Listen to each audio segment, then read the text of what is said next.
Hi everyone! Ngayon ay nais ko ibahagi sa inyo ano nga ba ang media literacy, information literacy at technology literacy.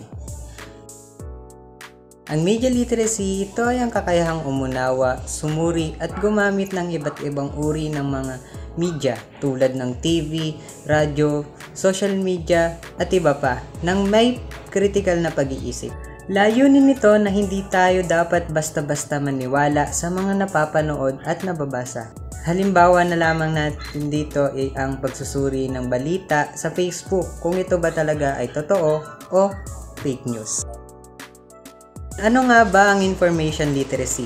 Ang information literacy ay ang kakayahang humanap, gumamit, sumuri at magpasa ng tama at kapani-paniwalang impormasyon.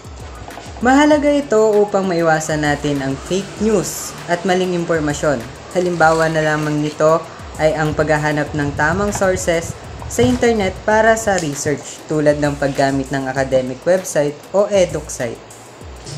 Ngayon ay dadako naman tayo, ano naman ang technology literacy?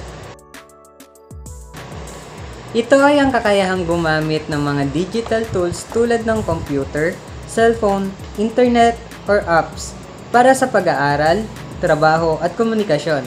Kailangan ito upang makasabay tayo sa mga makabagong panahon.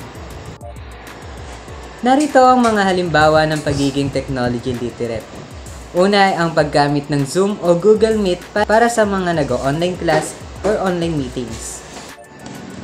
Sunod naman ay ang paggamit ng Google Docs o Microsoft Word sa paggawa ng mga assignments.